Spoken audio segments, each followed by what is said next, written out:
students, welcome to our second lecture in the series, The Doctor's Dilemma, A Tragedy by George Bernard Shaw, and this is the part 2 of the lecture.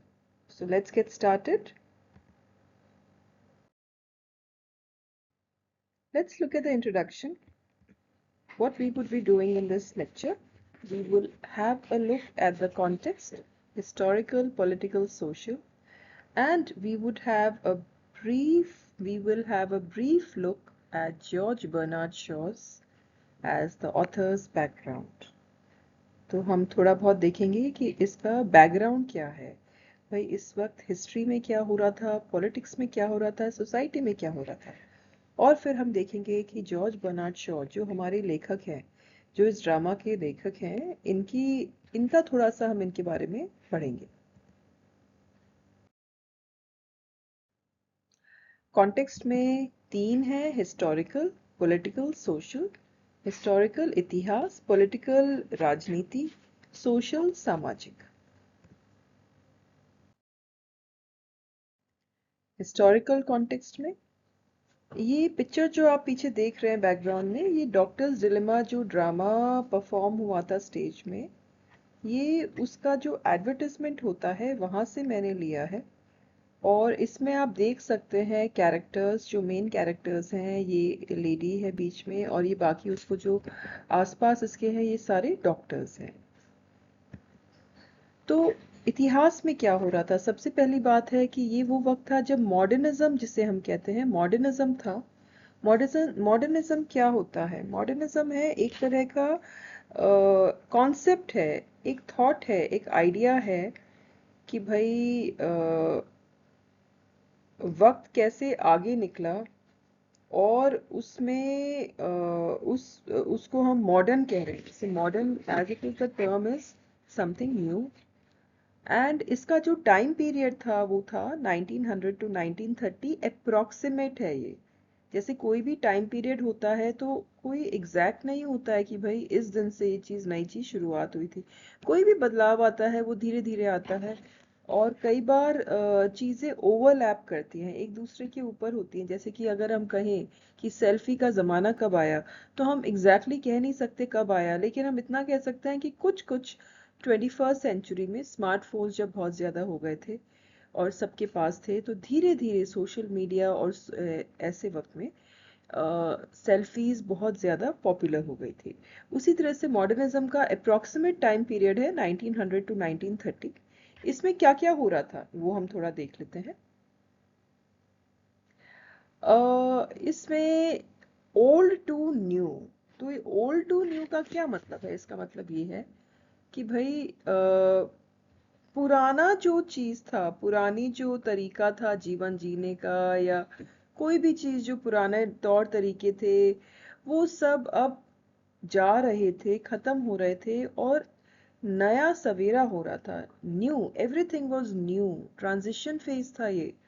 पुराना time था जो उससे नया आ रहा है, modernism. Capitalism and communism. अब अगर हम ये देखें, ये कैपिटलिज्म क्या है, एक सेकेंड मैं ये थोड़ा सा इसको हाईलाइट कर लूँ। यहाँ पे कलर ले लेती हूँ, ब्लू कलर। तो अगर एक सेकेंड, अच्छा ये ठीक है, ये पॉइंटर है, इससे एटलीस्ट पता रहता है मैं किसकी बात कर रही हूँ। Capitalism and communism. अच्छा, कैपिटलिज्म एंड कम्युनिज्म पॉइंट में मैंने क्या कहना है कि इंडस्ट्रियल रेवोल्यूशन इसके ठीक पहले थोड़ा सा पीक पे था, विक्टोरियन टाइम में। और इस टाइम पे कैपिटलिज्म भी काफी बढ़ रहा था और कम्युनिज्म जो है वो उभर रहा था। Rise of communism. कैपिटलिज्म जो है एक तरह का इकोनॉमिक सिचुएशन होती है जिसमें बिजनेस आप इस तरह से करते हो, इस इरादे से करते हो कि आपका जो उद्देश्य होता है वो सिर्फ और सिर्फ मुनाफा होता है। तो capitalism generated immense wealth, but it caused deep economic disparity and harsh labor conditions। मतलब कि इससे पैसा तो बहुत कमाया, इसमें कोई शक नहीं, पैसा बहुत कमाया। जो भी बिजनेसमैन थे इन्होंने काफी पैसा कमाया, लेकिन इसका जो दूसरा दुख भरा पार्ट था वो ये था कि इससे क्लास डिस्टिंक्शन बहुत ज्यादा हो गया, ऊपर नीचे बहुत ज्यादा हो गया। मतलब कोई बहुत ज्यादा अमीर है, कोई बहुत ज्यादा गरीब है, इकोनॉमिक डिस्पैरिटी। और लेबर कंडीशन, जो वर्कर्स थे उनकी रहने की जो सिचुएशन थी वो बहुत कठिन हो गई थी, और जिस हालात में वो काम करते थे, वेरी वेरी डिफिकल्ट। कम्युनिज्म की अगर हम देखें तो 1917 में रशियन रेवोल्यूशन हुआ था। Russian Revolution in 1970, it had a huge reverberating impact. It had dual aim, and which was to replace the private with the state-owned enterprises and a classless society. तो जो कम्युनिज्म था, वो Russian revolution जो था 1917 का, उसमें क्या हुआ? अब तक तो थ्योरी था, 1917 से पहले तो कम्युनिज्म सिर्फ एक थ्योरी के तौर पे था, लेकिन प्रैक्टिकल एप्लीकेशन हो गया जब लोगों ने, रशिया में वर्कर्स ने, जो वहाँ की जो राज था उसको पटक दिया, उसको हटा दिया, अपनी अपनी ताकत से सबने मिलकर उसको हटा दिया। और इसका जो इस घटना का जो बाकी दुनिया में प्रभाव पड़ा वो ये था कि सबने सोचा अगर वहां हो सकता है, वो कर सकते हैं, तो हम क्यों नहीं कर सकते हैं। जो कम्युनिज्म है जो रशिया में हुआ रेवोल्यूशन में, अ, उसका उसके दो ऑब्जेक्टिव थे, उसके दो उद्देश्य थे। पहला था कि कोई भी प्राइवेट प्रॉपर्टी नहीं रहे और सब कुछ सरकारी हो, स्टेट ओन्ड एंटरप्राइजेस सरकारी हो, प्राइवेट नहीं होना चाहिए। और दूसरा उसका पॉइंट था क्लासलेस सोसाइटी, मतलब कि अगर बहुत ज्यादा ऊंच नीच होती है, जैसे कि कोई बहुत पैसे वाला है, कोई बहुत गरीब है, ये चीज नहीं होना चाहिए। हर कोई एक समान होना चाहिए पैसे के मामले में, इकोनॉमिक वाइज, फाइनेंस वाइज, सबका एक स्तर होना चाहिए। उसके बाद में हम आ जाते हैं सिगमंड फ्रॉइड जो इस जमाने में अगर हम कहें तो थोड़ा सा लास्ट, जो 19वीं शताब्दी है उसकी लास्ट डेकेड जो था उसमें ज़्यादा इनका शुरुआत हुई थी। लेकिन ये जो मॉडर्निज्म का टाइम पीरियड है, इसमें क्या हुआ? इसमें ये हुआ कि इनकी जो थ्योरीज थी, सिगमंड फ्रॉइड एक बहुत बड़े साइकोलॉजिस्ट थे, इन्होंने थ्योरीज दी थी। तो इनकी जो थ्योरीज थी उससे his theories put the spotlight on psychoanalysis that flowed into all aspects of life, especially in the psychoanalytical approaches to human behavior, and they open the possibilities of treating mental illnesses now. इसका क्या मतलब है? इसका ये है कि Sigmund Freud ने अपनी थ्योरी में ये बताया कि भाई दिमाग जो है, हमारा मस्तिष्क जो है, वहां पर भी एक अलग ही दुनिया चलती है। हमारे शरीर में कोई तकलीफ है वो अलग बात है, लेकिन हमारा जो व्यवहार है, उस व्यवहार का बहुत बड़ा कारण हमारा मस्तिष्क भी है। और मस्तिष्क ऐसी जगह है जहाँ पे बहुत सारे राज छुपे हुए होते हैं, हमारे पैदा होने से लेकर बड़े होने तक। और ये जो राज है, इनको हम कैसे उजागर करते हैं, कैसे अगर कोई मानसिक बीमारी से ग्रसित है तो हम उसको कैसे ठीक कर सकते हैं, ये राज जो हमारे मस्तिष्क में है, इस पे से पर्दा हटाकर।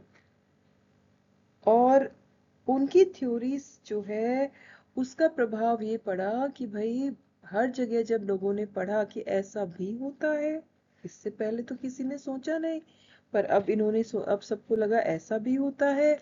तो लाइफ में हर एस्पेक्ट में जो साइकोलॉजी थी, साइको एनालिसिस था, उस वो आता गया। लिटरेचर में भी आया, जो भी राइटिंग्स थे उसमें आप देखोगे कि कैसे माइंड में जो चल रहा है उससे इंसान की पर्सनालिटी पे क्या प्रभाव पड़ता है।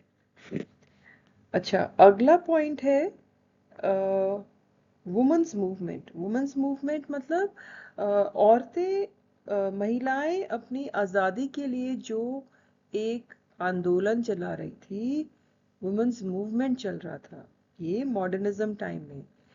The World War, it fueled the women's movement where millions of women replaced mobilized men as labor. इसका मतलब ये है कि देखो वर्ल्ड वॉर हुआ तो जो पुरुष थे, आदमी थे, वो तो जंग लड़ने के लिए चले गए, लेकिन जो इंडस्ट्रियलाइजेशन है, कैपिटलिज्म है, फैक्ट्रीज है, अब काम कौन करेगा, लेबर वर्क कौन करेगा?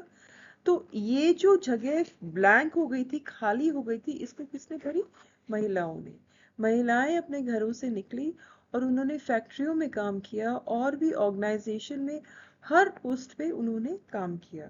इससे एक चीज का तो एक हमें इस दुनिया को पता चल गया कि औरतें भी, महिलाएं भी घर से बाहर निकलकर भी काम कर सकती हैं. और इससे जो महिलाओं का आंदोलन था उसे काफी मजबूती मिली, क्योंकि वो महिलाएं तो काफी टाइम से अपने हकों के लिए लड़ी रही थी, आजादी के लिए, राइट टू वोट के लिए. और अब जब उनके पास फाइनेंशियल पावर आ गई, उन्होंने ये भी प्रूव कर दिया कि भाई हम भी पुरुषों के साथ कंधा से कंधा मिलाकर चल सकते हैं, वो काम कर सकते हैं जो पुरुष कर सकते हैं. तो इससे उनका जो मूवमेंट था, उनका आंदोलन था, उसको एक बल मिला. ठीक है. नेक्स्ट पॉइंट आ जाता है sentiment of anxiety and despair. Sentiment means emotion, हमारी भावनाएं. एंजाइटी ऐसी फीलिंग होती है जिसमें दो भावनाओं का मिक्सचर होता है, डर और एक और भावना है दुख. दुख और डर दोनों मिक्स्ड होते हैं एंजाइटी में. और डिस्पेयर, हताश होने की भावना, डिस्पेयर, डिसअपॉइंटमेंट, कि भाई अब तो उम्मीद ही नहीं है. ऐसी सेंटिमेंट, ऐसा फीलिंग एक क्यों था? अब ये इसका सबसे बड़ा कारण है कि जो वर्ल्ड वॉर हुआ था, वर्ल्ड वॉर के पहले भी काफी टेंशन चल रही थी. और हम कह सकते हैं एक तरह से कि the rampant changes that created an air of anxiety and despair. And by first world war ये और बढ़ गया, इट वाज इन्फ्लेटेड. तो जो बदलाव की आंधी चल रही थी उससे भी काफी लोगों में एक आशंका सी थी कि भाई क्या होगा, ऐसा होगा, ये बदलाव आ रहा है तो इसका क्या प्रभाव पड़ेगा. उसके साथ साथ वर्ल्ड वॉर में भी काफी तबाही हुई, तो उससे भी एक ऐसा माहौल बन गया कि हर जगह हर कोई हताश और डरा और दुख में डूबा हुआ नजर आया. लास्ट पॉइंट है हमारा ये न्यू फॉर्म्स ऑफ एक्सप्रेशन, मतलब नए नए तरीके एक्सप्रेशन के, अपने अपने आप को व्यक्त करने के, हमारे नए नए एक्सप्रेशंस. तो ये भी हम कहेंगे, अब वो चाहे आर्ट हो, आर्किटेक्चर हो, चाहे वो कला हो, आर्किटेक्चर हो, हर जगह नए तरीके आ गए हैं अभिव्यक्ति के. लिटरेचर में, ड्राइंग में, जीवन में, हर जगह. तो ये था हमारा historical context of this time period. अगला देखते हैं. ओके, तो कॉन्टेक्स्ट की हम बात कर, ये पॉलिटिकल कॉन्टेक्स्ट की हम बात कर रहे थे, और यहाँ पर हम देख रहे थे कि किंग एडवर्ड सेवन जो थे उन पे थोड़ा सा मुझे डाउट था, मुझे लगा कि इसमें भी एरर है. तो किंग एडवर्ड एट्थ जो थे, ये हैं हमारे किंग एडवर्ड सेवेंथ. इन्होंने 1901 से 1910 तक राज किया. किंग एडवर्ड आए इनके बाद एट्थ, किंग एडवर्ड एट्थ, जिन्होंने 1936 में मुश्किल से एक साल से कम के टाइम पीरियड के लिए वो राजा रहे और फिर उन्होंने राजगद्दी छोड़ दी. क्यों छोड़ दी? क्योंकि उन्हें वो एक अमेरिकन डिवोर्सी थी, वॉलिस सिम्पसन, उनसे शादी करना चाहते थे.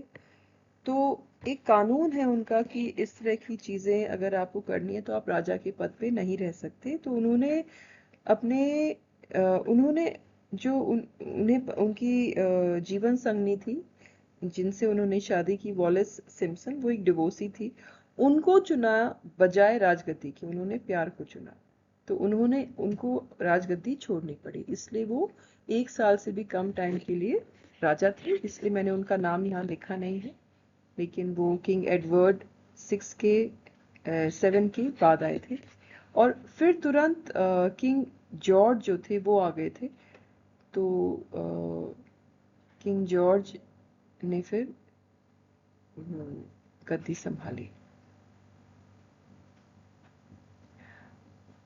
अब अगर हम देखें कि प्राइम मिनिस्टर्स, पार्लियामेंट में जो अगर हम देखते हैं पावर किसकी होती है, तो वो है प्राइम मिनिस्टर की, क्योंकि वो हेड होता है गवर्नमेंट का, जिसकी मेजोरिटी होती है वो गवर्नमेंट बनाती है, वो पार्टी। तो 1895 से 1905 तक कॉन्जर्वेटिव्स ने राज किया। कॉन्जर्वेटिव्स मतलब जो ट्रेडिशनल सोच रखते थे, पुरानी सोच रखते थे, जो थोड़े स्ट्रिक्ट थे अपनी सोच में, मॉडर्न नहीं थे, ज्यादा बड़े स्ट्रिक्ट होते थे। उनमें भी कौन कौन प्राइम मिनिस्टर रहे? Lord Salisbury. ये सब इम्पोर्टेंट नहीं है, सिर्फ आपके समझने के लिए है कि भाई किसकी सरकार थी। स्ट्रिक्ट वाले जो थे उनकी थी, और लिबरल्स जो थोड़े से माइंड में फ्री थे, उनकी सरकार आई 1905 के बाद, 1905 टू 1906। और उसमें भी काफी, क्योंकि हमारा प्ले भी तो इसी दौरान हुआ है, 1906 में परफॉर्म हुआ है, और 1911 या 10 में वो पब्लिश हुआ है। तो ये टाइम पीरियड इसलिए इतना इम्पोर्टेंट है, क्योंकि देखो ये भी आम आदमी को रिप्रेजेंट करते हैं लिबरल्स। ये जो है ये जो अपर क्लास है उनको कॉन्जर्वेटिव्स रिप्रेजेंट करते हैं ज्यादातर, सभी नहीं पर ज्यादातर। नेक्स्ट हम देख लेते हैं सोसाइटी में क्या हो रहा था, सोशल चेंजेस में क्या हो रहा था।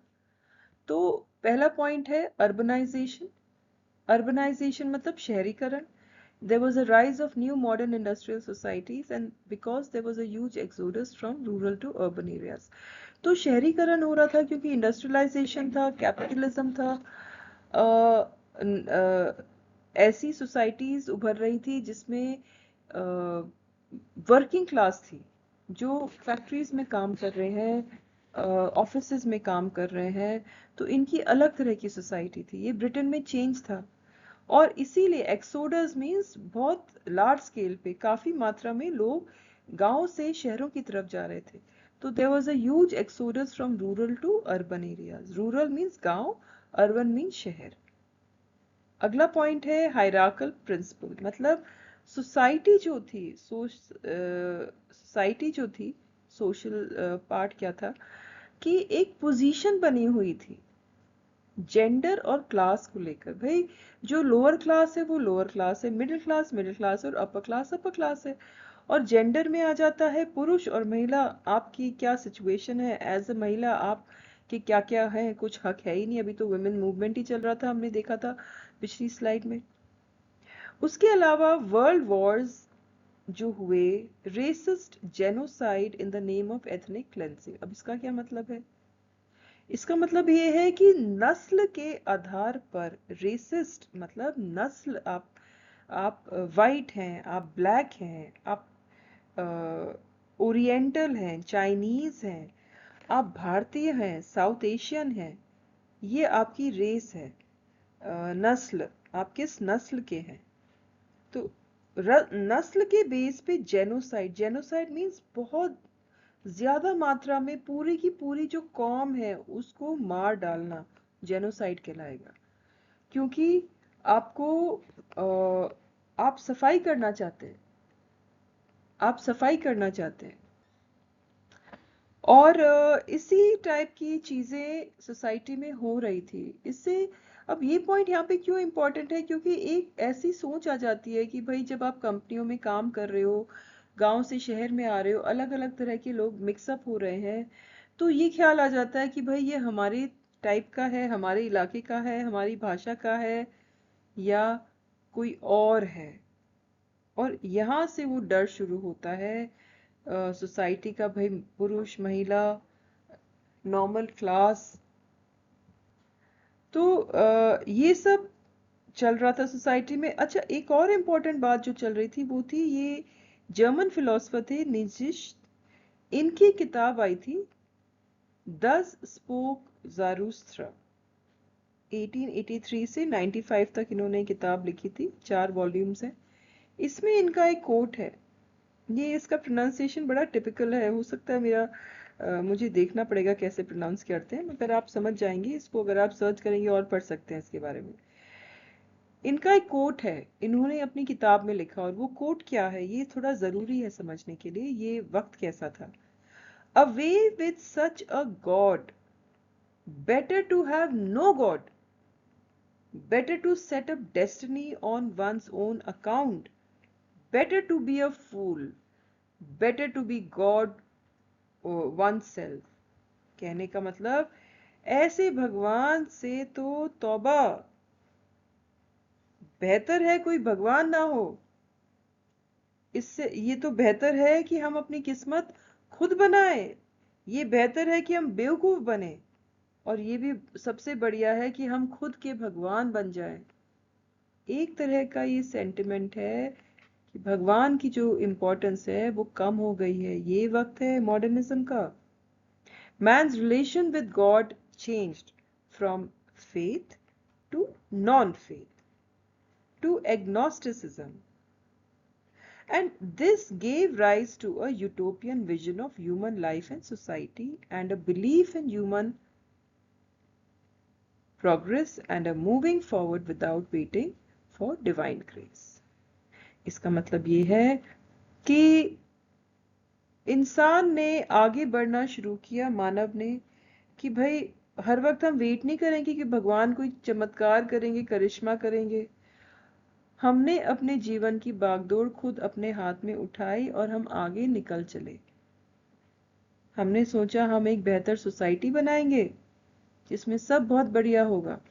तो भगवान में जो विश्वास गिर गया था, उसका उसका अच्छा प्रभाव क्या पड़ा, इंसान खुद भगवान बना और अपनी सिचुएशन बेहतर करने के लिए उसने कदम उठाए, एक यूटोपियन सोसाइटी की कल्पना की। लिटरेचर में भी ऐसी चीजें लिखी गई हैं, और ये इसका एक पॉजिटिव पॉइंट था।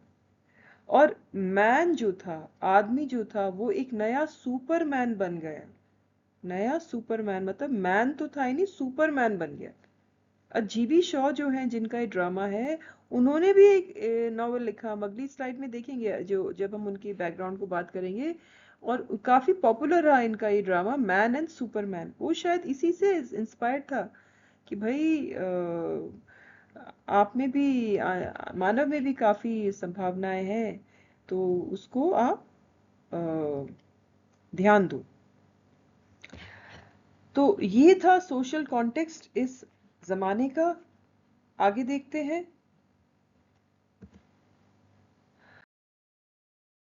अब हम देखते हैं लेखक जॉर्ज बर्नार्ड शॉ के बारे में। इनका मैं एक अलग से भी वीडियो बनाऊंगी, मगर इसमें हम काफी संक्षिप्त में देखेंगे। He was a dominant 20th century modern dramatist। 20वीं शताब्दी के सबसे जाने माने ड्रामा लेखक हैं मॉडर्निस्ट में। नेशनैलिटी, ये किस देश को बिलोंग करते थे, आयरिश बाय बर्थ, इनका जन्म आयरलैंड में हुआ। डोमिसाइल्ड इन ब्रिटेन, लेकिन इन्होंने नागरिकता जो थी वो ब्रिटेन की ली, क्योंकि वहीं पर शिफ्ट हो गए थे और वहीं रहते थे। He was self educated, British library in his 20s, मतलब कि इनकी कोई स्कूली शिक्षा नहीं हुई। इनके हालात ऐसे थे नहीं कि ये स्कूल जाएं, इनके पास ऐसे संसाधन थे नहीं, इनका काफी स्ट्रगल रहा जीवन। तो इन्होंने खुद को एजुकेट किया, खुद को पढ़ाया लिखाया। कैसे पढ़ाया लिखाया, इनके ये जाते थे ब्रिटिश लाइब्रेरी जाते थे और घंटों वहां बैठे रहते थे। जब ये अपनी 20s में थे, उनकी उम्र जब 20 साल के लगभग थी, 20s में जब थे, तो वो पूरे दिन घंटों लाइब्रेरी में बैठे पढ़ते रहते थे। यहीं से इनकी शिक्षा हुई, इसी यही शिक्षा इन्होंने अपने आप के लिए की। फेबियन सोसाइटी या मूवमेंट जो है उसके फाउंडिंग मेंबर थे। ये काफी इम्पोर्टेंट है, इनकी इनकी पहचान है फेबियन सोसाइटी मूवमेंट को हम डिटेल में करेंगे जब हम इनके वीडियो में इनके ऊपर एक पूरा वीडियो बनाएंगे उसमें। अगला था he was active in local politics, Saint Pancras in London. तो लंदन में एक जगह है, जैसे जयपुर है या दिल्ली है या बॉम्बे है, इनके अंदर भी एक इलाके होते हैं। उसी तरह से लंदन शहर में भी एक इलाका था सेंट पैनक्रास। वहां की जो लोकल पॉलिटिक्स जो थी, लोकल राजनीति थी, उसमें ये बहुत एक्टिव थे। अगला है fervent critic, class divide and the गेपिंग gap. मतलब ये इस बात के बहुत जबरदस्त आलोचक थे। किस बात के? Class divide. Class divide means मैं लोअर क्लास अपर क्लास, इसमें इसके बीच में जो फासला है, जो अपर क्लास लोअर क्लास का डिवाइड है, इतना बड़ा फासला है, उसका जो है उसके ये बहुत बड़े आलोचक थे कि ऐसी डिवाइड नहीं होनी चाहिए। ये बहुत गलत बात है कि अपर क्लास वालों के पास कितनी दौलत है और लोअर क्लास के जो है वो अपनी बेसिक जरूरत के लिए भी कितना संघर्ष करता रहता है। अगला पॉइंट है extra ordinary intellect plus extensive knowledge.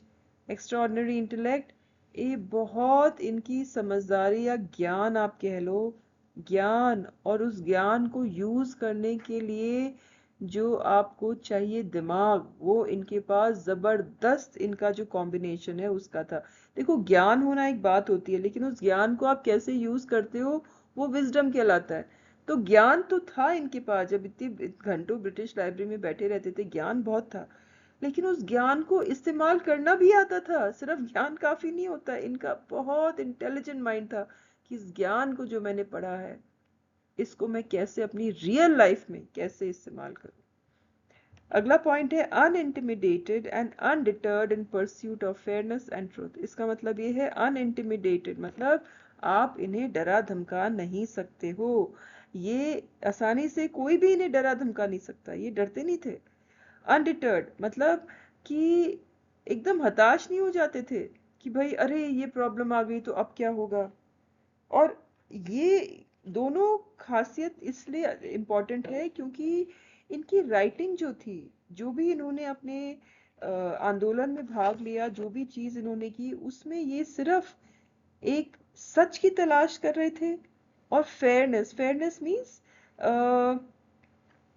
सही चीज के लिए, मतलब कि देखो, अगर न्याय होता है तो सही न्याय हो, गलत न्याय ना हो।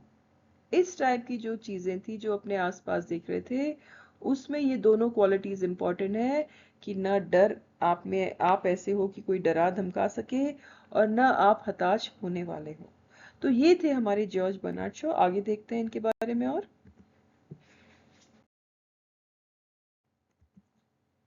ही वॉज अ सक्सेसफुल ड्रामेटिस्ट।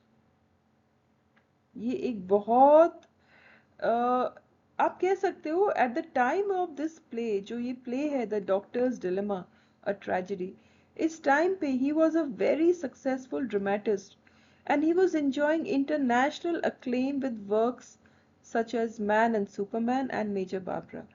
कहने का मतलब कि जब ये डॉक्टर्स डिलेमा जो इनका प्ले है, जब ये आया था, तब तक ये एक बहुत सक्सेसफुल ड्रामा लेखक बन गए थे।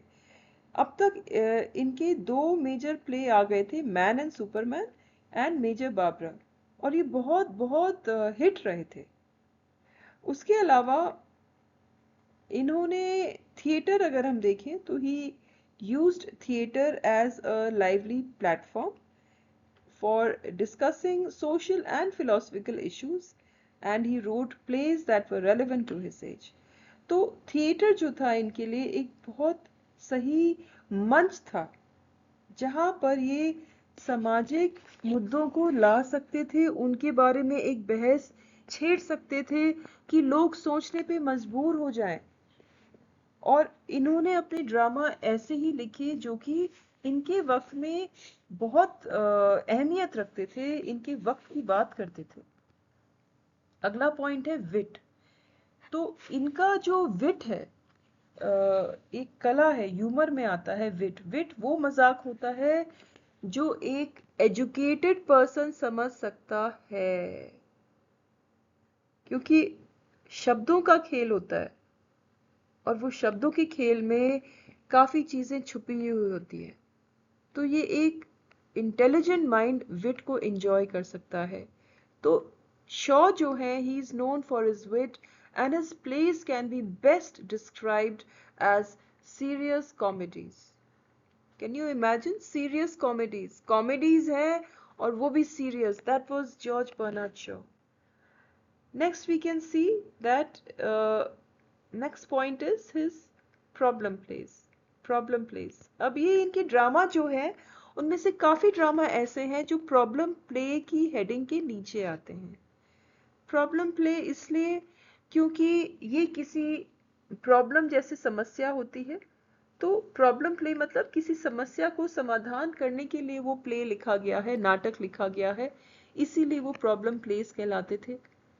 और ये जो प्रॉब्लम प्लेज हैं, इनका दूसरा नाम भी है, इनको हम कह सकते हैं comedy of ideas. Comedy of ideas कह सकते हैं या थीसिस प्ले भी कहा जाता है।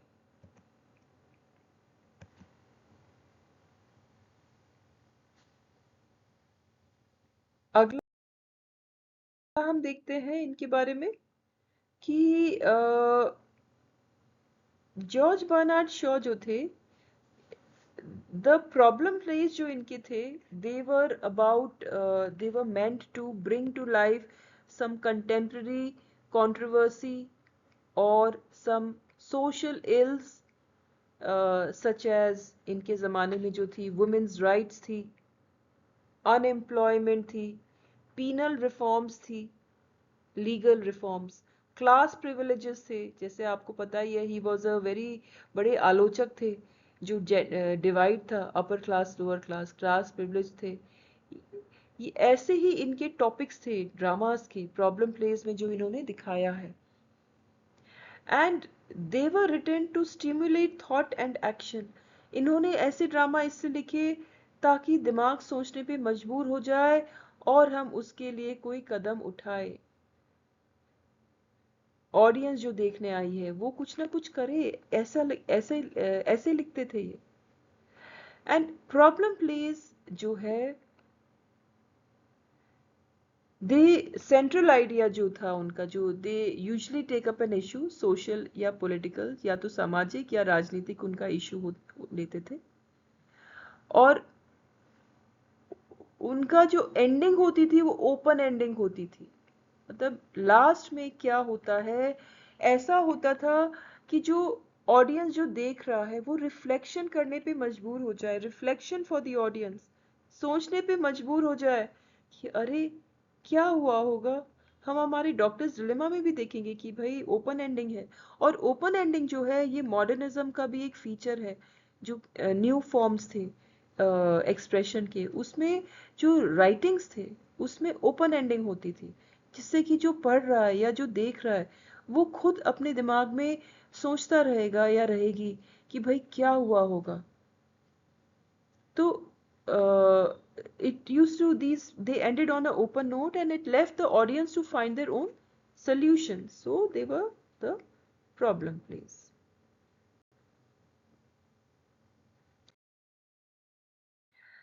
So let's summarize what we have done in this video.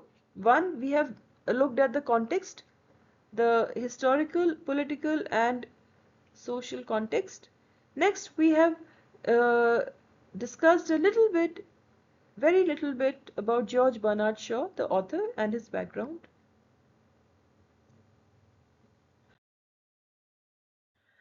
It is to be continued with this we in our next part, part 3 जो है, अगला part जो है उसमें हम discuss करेंगे plot summary, कहानी संक्षिप्त में, act by act, her act का हम एक summary लेंगे और उसको थोड़ा सा discuss करेंगे।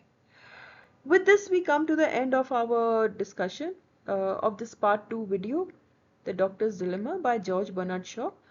I hope this has been useful. आपको इसमें समझ में आया है और ये आपको मदद देगा। So on that note, I'll end it here. Happy learning and looking forward to meeting you again in our next video.